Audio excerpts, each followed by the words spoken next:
안녕하세요, 범이씀입니다. 와, 이젠 하다 이런 걸로 사기를 치고 있다고 하는데요. 지난주부터 이런 가짜 우편물 도착 안내서가 각 주택가에 붙어 있어 난리가 났다고 합니다. 그래서 현재 경찰이 수사에 들어갔다고 하는데요. 오늘은 현관문 앞에 있으면 당장 신고해야 하는 4가지에 대해 준비해봤고, 이거 모르면 당하니까 꼭 확인해 보셨으면 좋겠습니다. 첫째, 가짜 우편물 안내서. 방금 보신 것처럼 이렇게 생긴 가짜 우편물 도착 안내서가 지난주부터 주택가에 돌고 있다고 합니다. 생긴 건 일반 우편물 도착 안내서처럼 생겼고, 중앙을 보면 집배원과 이름과 전화번호가 적혀있는데요. 이거 위조된 우편물 안내서입니다. 이게 정말 무서운 게, 보통 우편물 도착 안내서를 받으면 사람 심리가 당연히 뭔가 싶어서 그 아래 적혀있는 연락처로 전화를 할 거란 말이에요. 이때 전화를 하면 신분증을 우편함에 넣어둬라, 또는 우편물이 지금 검찰에 넘어와 있으니까 알려주는 번호로 연락해라 등의 방법으로 보이스피싱 범죄를 저지르고 있다고 합니다. 만약 알려주는 전화로 전화를 걸거나 또는 신분증을 우편함에 넣어두는 순간 바로 보이스피싱에 당하는 거죠. 물론 우편물 도착 안내서가 지역마다 조금씩 달라요. 요새는 이렇게 생긴 길쭉한 안내서를 활용하는 지역도 있지만, 예전에는 이런 형태의 우편물 안내서를 사용했었고, 또 이게 지역마다 조금씩 다르다 보니까 일반 사람들은 가짜인지 진짜인지 알아차리기가 쉽지 않습니다. 그래서 이것 하나만 기억해 두시면 됩니다. 먼저 우체국에서는 절대 여러분들의 신분증을 요구하지 않습니다. 실제 우편물을 수령하는 당시에는 집배원에게 제시하는 경우는 있지만, 우편물을 받으려면 신분증을 어디에 넣어라 등의 말은 말도 안 되는 거죠. 그리고 만약 우편물 안내서를 받았는데 이게 진짜인지 잘 모르겠다 하시는 분들은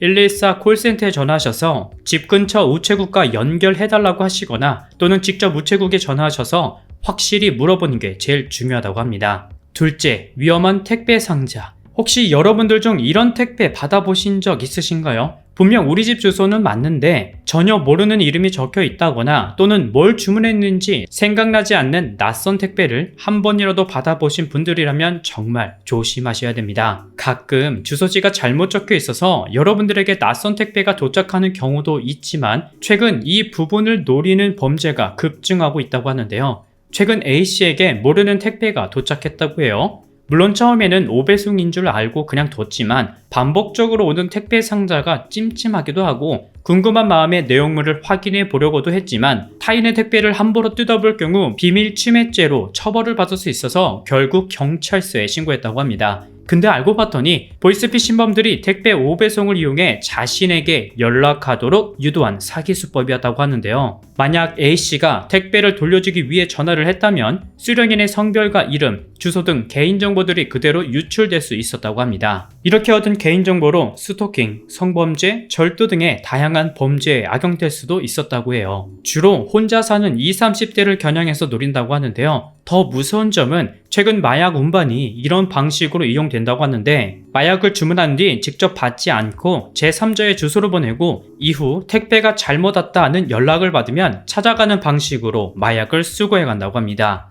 만약 수거하는 중간에 적발이 된다면 운반한 나도 범행에 가담한 것으로 보기 때문에, 여러분들 앞으로 의심스러운 택배물이 왔을 때는 내용물을 절대 열거나 개봉하지 말고 적혀있는 전화번호가 아닌 택배 회사에 오배송 반품 신청을 하거나, 수상한 물건의 경우 그 즉시 경찰서로 가져가 유실물 신고하는 게 중요하다고 합니다. 셋째, 법원 우편물. 최근 들어 우편함에 이런 등기도 발송되고 있다고 하는데요. 바로 법원에서 보낸 등기인데, 실제 B씨에게 어느 날 계좌가 범죄에 이용됐으니 협조하라는 전화를 받았고, 협조하지 않으면 구속수사를 할 거라고 연락이 왔다고 합니다. 그리고 관련 서류를 받았는데 공소장과 비밀유지 서약서, 재직증명서 등으로 구성된 서류로 되었는데요. 이 역시 모두 위조된 서류입니다.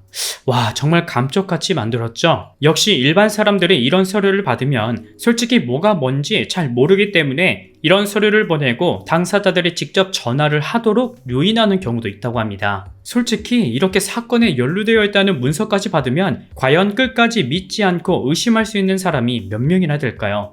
심지어 재직증명서는 실존하는 검사의 이름과 직인까지 도용해서 피해자들이 의심할 수 없도록 만든다고 하는데요. 여기서 이걸 꼭 기억해 두세요. 만약 위와 같은 보이스피싱 전화가 왔을 때 뭔가 찜찜해서 나중에 통화하겠다고 하면 더 심한 협박을 하는데, 그딴 식으로 할 거면 대검찰청 나오시라고요. 검사한테 감히 사기꾼 취급을 하고 있어. 무슨 이 사건이 장난 같아요? 대답! 검사가 한가한 줄 알아요? 진짜 수사기관은 통화 거절 시 그 어떤 불이익도 없다고 합니다. 따라서 통화 종료하고 검찰 콜센터 전화번호 1301에 전화해 진위 여부를 확인하는 것이 가장 중요하다고 하니까 꼭 기억해 두세요. 넷째, 현관문 벽. 얼마 전 인천에서 주로 혼자 사는 여성의 집 현관 천장에 X자로 표시해두고 초소형 카메라를 설치한 다음 그렇게 알아낸 도어락 비밀번호를 이용해서 빈집 털이를 시도한 남성이 체포됐었는데요. 현관문 앞에 몰래카메라를 설치하는 범죄는 예전부터 꾸준히 증가하고 있지만 아직도 많은 분들이 당하고 있다고 합니다. 그래서 지금 이 영상을 보시는 여러분들도 우리 집 현관문 앞에 혹시 이렇게 생긴 화재 경보기나 소화전에 이런 카메라가 있는지 또는 최근 현관문에 못 보던 물건들이 쌓여 있다면 반드시 확인해 보셨으면 좋겠습니다. 만약 그런 게 있다면 곧바로 경찰에 신고해야 한다고 경고하고 있는데요. 간혹 아파트에 사시는 분들은 출입문에 CCTV가 있어서 비교적 안전하다고 생각하기 쉽지만 여러분들 현관문 앞에는 CCTV가 없습니다. 그 점을 악용해서 범죄를 계속 벌이고 있는 거죠. 요새는 정말 눈으로 알아차릴 수 없도록 교묘하게 만들어진 카메라들도 많다고 합니다. 최근에는 모텔과 펜션 투숙객을 노리고 유아사진 액자에 몰래카메라를 장착하는 수법도 등장했다고 하는데요. 유아 특유의 울퉁불퉁한 질감을 이용해서 카메라 렌즈를 교묘히 숨겼기 때문에 일반인이 렌즈를 찾는 것은 사실상 불가능에 가까울 정도로 만들어졌다고 해요. 지금과 같은 여행 시즌에 펜션, 모텔, 호텔, 백화점, 화장실 등과 같은 외부 실내에서 여행객이나 일반인을 몰래 촬영하는 목적으로 악용되는 사례가 최근 급증하고 있다고 하니 모두 조심하셨으면 좋겠습니다. 오늘은 이렇게 현관문 앞에 있으면 당장 신고해야 하는 4가지에 대해 준비해봤는데요. 정말 무섭네요. 모르면 정말 순식간에 당하니까 잘 참고하셔서 큰 피해를 당하는 일이 없었으면 좋겠습니다. 저는 다음 영상에서 다시 인사드릴게요. 시청해주셔서 감사합니다.